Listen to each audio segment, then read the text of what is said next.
What's up, YouTube, man? We're back at it, man. Once again, man, doing what we love to do the most, man. You guys know, checking out scary, creepy TikToks that's gonna make you question reality, that's gonna give you chills, raise your vibrations, anything and everything you can find here right on this channel. So, without further ado, let's get into this one, man. Fascinating as fuck. Jeremy Meeks, the man whose mugshot was so sexy that it landed him a modeling contract while he was still in jail. Yeah, He served 13 months, that. And shortly after his release, he walked in New York Fashion Week. Eric Money is the only player to score points for both teams in a single NBA game. What? When the Nets played the Sixers in 1978, he scored for the Nets before being traded to the Sixers in the middle of the game. In World War II, British soldiers used well bikes. That's a small motorcycle that could fit in an air canister and be dropped out of planes with a parachute. On New Year's Eve in 2020, a friendly soccer match was played between rival drug cartels. Really? However, it quickly became not so friendly when the match ended with 16 deaths and 5 severe injuries. During the making of Prince of Egypt, animators who failed or messed up were sent to work on Shrek. This was seen as a form of punishment known as getting Shrek'd. Getting Shrek? What the heck?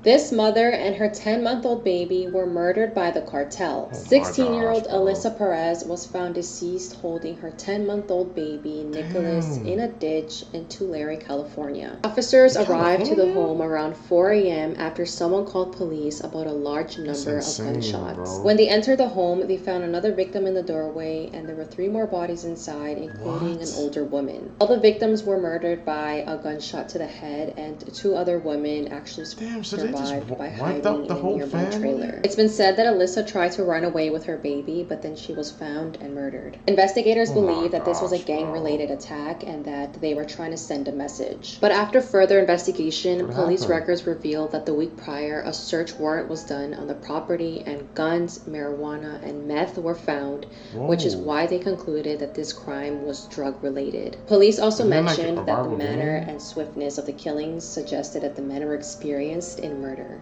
Damn, man, they shouldn't have What was the Cincinnati Crawler? In 1974, the Johnson family in Cincinnati noticed a couple of weird things happening in their home. Their 14-year-old daughter, Claire, would complain of seeing glowing eyes outside her window at night, and the feeling of being watched. One night, the youngest son, Timmy, was laying in bed in the dark when he felt the family dog jump onto his bed. Except that when he went to pet it, it wasn't the dog, but the Cincinnati Crawler, who immediately fled the scene. What the hell? Till date, police think that the Crawler is responsible for the disappearance of 4 other boys in the area. While some believe that he was an escaped convict, others believe that he was actually the victim of human experiments that may have been conducted by the family's dad. By the dad? However, we only know what he looks like from a photo Claire snapped before he escaped, leading many to wonder. We need to talk about this photo, because Josh Maddox was found inside this chimney with his knees bent over his head.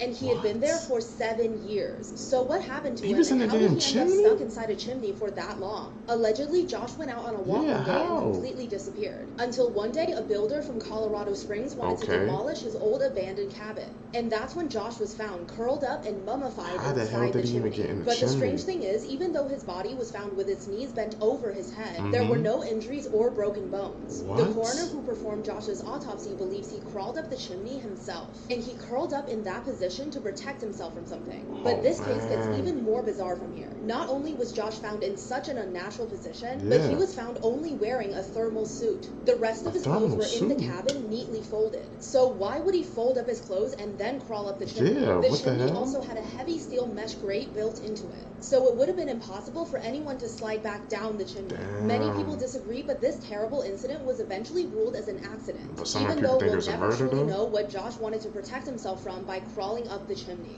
Follow for more. It's weird. Christmas problem that shocked America. Santa killer. What the hell is that? The hell is that?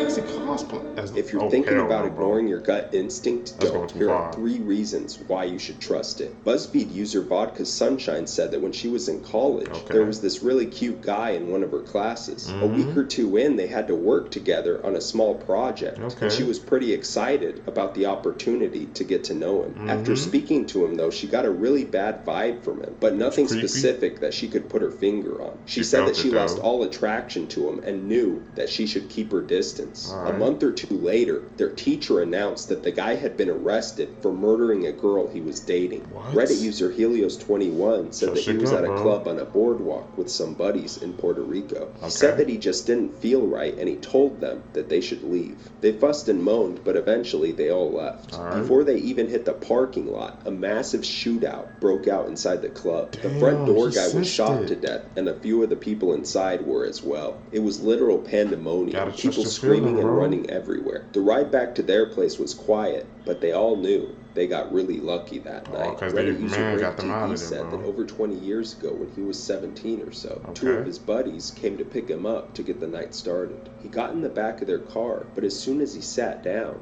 he had a feeling of impending doom rush over him. He said that he had never felt that feeling before and never felt it since. He immediately asked to be let out with some excuse and said that they would catch up later. He got out and he said the feeling quickly faded, so he went on about his day. About 2 hours later, he catches up with some other friends, and they immediately tell him that the 2 friends that came to pick him up earlier were involved in a major car accident. Both were seriously hurt and in the hospital. The accident happened about 10 minutes after they tried to pick him up. They both survived. The car did not survive, though. It was struck in the passenger side rear right, where he would have been sitting. Reddit user BreakTD said that he was pretty positive after seeing the damage done that he would not have survived. The Orphan was based on a real story. In 2007, a 33-year-old Czech Republic woman named Barbara Skrzylova used her rare disease, hypoparathyroidism, to pose as a 13-year-old girl and trick 2 sisters, Clara and Katerina Morrow, into adopting her. She quickly took advantage of the schizophrenic sisters and manipulated them into joining a cult called the Grail Movement, which promoted child abuse and cannibalism, amongst other aberrations. Barbara soon got jealous of Clara's biological children and schemed to get rid of them. She broke things to pin the blame on the 2 children and convinced the 2 sisters that they needed to be punished in the form of torture. Eventually, a neighbor caught the signal of a wireless camera and reported them to the police, but not before Barbara posed as a 12-year-old girl called Annika and got adopted by another family. How is she tricking these families? Eventually, she was caught and extradited to the Czech Republic. But did you know that? No, what the hell?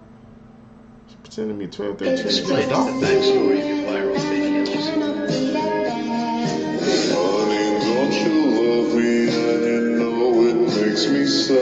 If you've seen enough of my videos, you probably think you know what's in that suitcase. Put in that suitcase, bro. You're wrong. In May of 2004, several pieces of luggage washed up on a shore in Virginia, each case containing the body parts of an unidentified person. Immediately, an investigation was launched, and a facial reconstruction of the body led to Melanie McGuire. Melanie, who was having an affair with her boss, had purchased a gun and shot her husband Bill multiple times. She then dismembered his body, packed it into 3 separate suitcases, and dumped them into Chesapeake Bay. And on July 19, 2007, at the age of 34, Melanie McGuire was convicted of first-degree murder and sentenced to life in prison. She can't cry. She knows she did, bro. This was the moment Cameron Herron realized he was sentenced to 24 years in prison. Yeah, look at that. Cameron was a normal Bro, age. people, they be looking so shocked, bro, when they get their sentences, bro. It's like, what do you expect after freaking heinous crime you did? 18-year-old boy living in Tampa, Florida in 2018. Okay. He had also recently graduated high school, and to congratulate him, his parents got him a black Ford Mustang. Nice. On May 23rd, 2018, Cameron and his brother Tristan had gone to a local gym. While they were there, they had also run into an old friend of theirs named John Verino. Damn, all Once they were done at the gym, all 3 of the friends got into their cars. Cameron and Tristan were in the black Ford Mustang, while John was in his own car. As they approached a street light, both of the cars were side by side, and that's where they got the brilliant idea to do some street racing. Both of the cars sped up very quickly, reaching over 100 miles an hour. At the same time, a mother and her young child were crossing the street. Oh my gosh, bro. Unfortunately, the cars were just going way too fast in order for her to make it across the street in time. Damn. Her name was Jessica, and her daughter's name was Lilia. And unfortunately, it was a direct hit. John was able to swerve past her, but unfortunately, Cameron ended up hitting her head on. What? All Cameron could do was watch Jessica and Lilia's bodies fly into the air as he hit them. Oh my gosh. Moments after the crash, Jessica's husband David Robinalt passed by in his own car. At the time that he was passing by, he had no idea that his wife had just been involved in a major accident.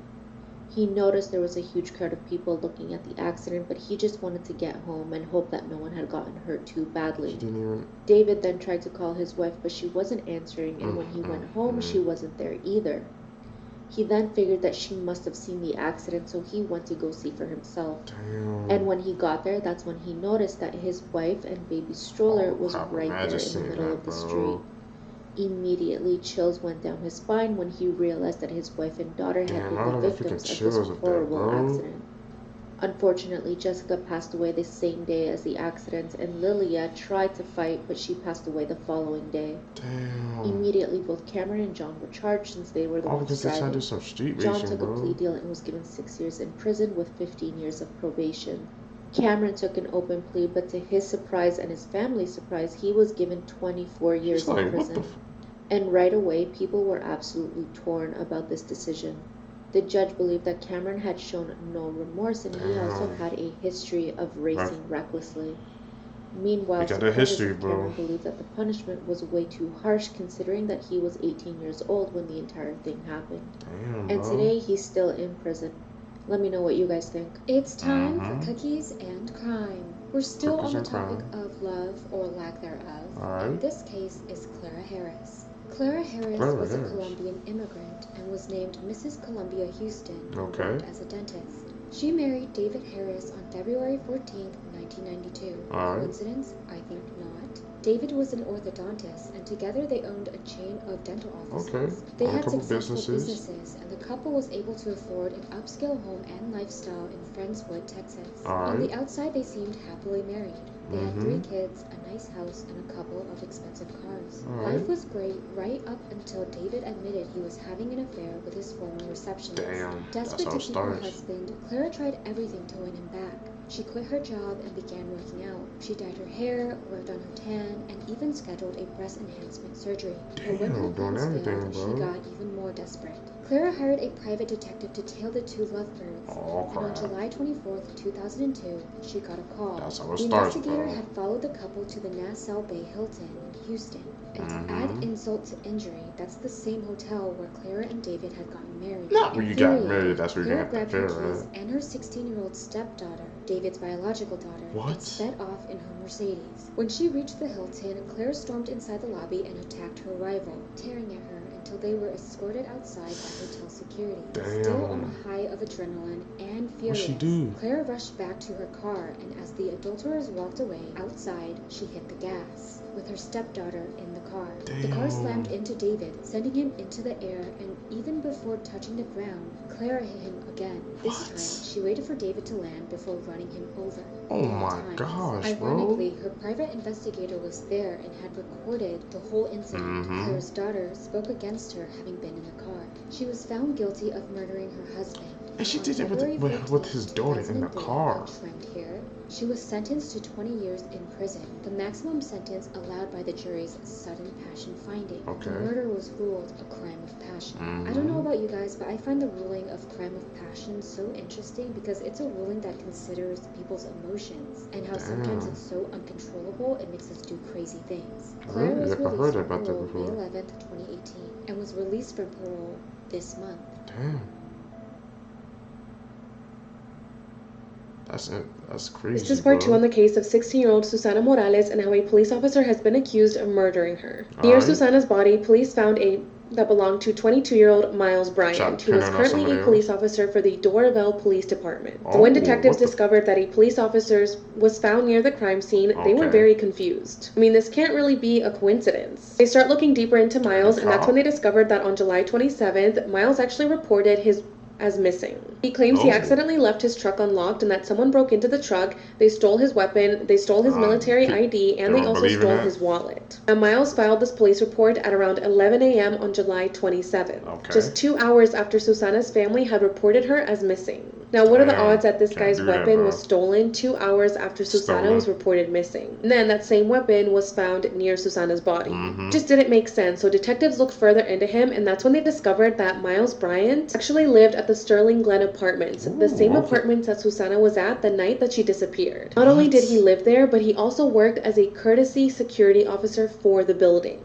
Now, all of this is no longer a coincidence, so on February 13th, 2023, 22-year-old Miles Bryant was arrested and charged for the murder and kidnapping of 16-year-old Susana Morales. He was also accused of filing a false police report since he claims that his weapon was stolen, but in reality, it wasn't. When Susana's family heard that a police officer was arrested for her murder, they just couldn't believe it. They said that a police officer being involved was the last thing that they ever suspected. They never thought to themselves, oh, maybe a cop did it. Like, this was just so surprising. Family says that they had no idea who Miles Bryant was and that they don't believe that Susana knew him. Police have also come out and said that they haven't been able to find any type of connection between Susana or Miles Bryant. This possibly is a stranger-on-stranger crime. So this is what police think happened. The night of July 26, 2022, Susana Morales did leave the Sterling Glen Apartments at around 9:40 p.m. Then, somewhere between 10 p.m. and 10:30 p.m., detectives believe that Susana encountered Bryant and that he possibly offered her a ride home. So he did have his patrol car with him. He would always take it home with him. So police don't know if he did use his car or his power as a police officer to lure Susana into his car. Maybe he saw Susana walking home by herself and he decided to approach her and said, oh, I'm a cop, I can give you a ride home. It's possible that he did use his power as a police officer to get Susana to get inside his vehicle and to trust him. Detectives believe that somewhere between 10 p.m. and 2 o'clock in the morning on July 27th, Susana was killed. The cause of death has not been revealed yet, but at this time detectives don't believe that she was...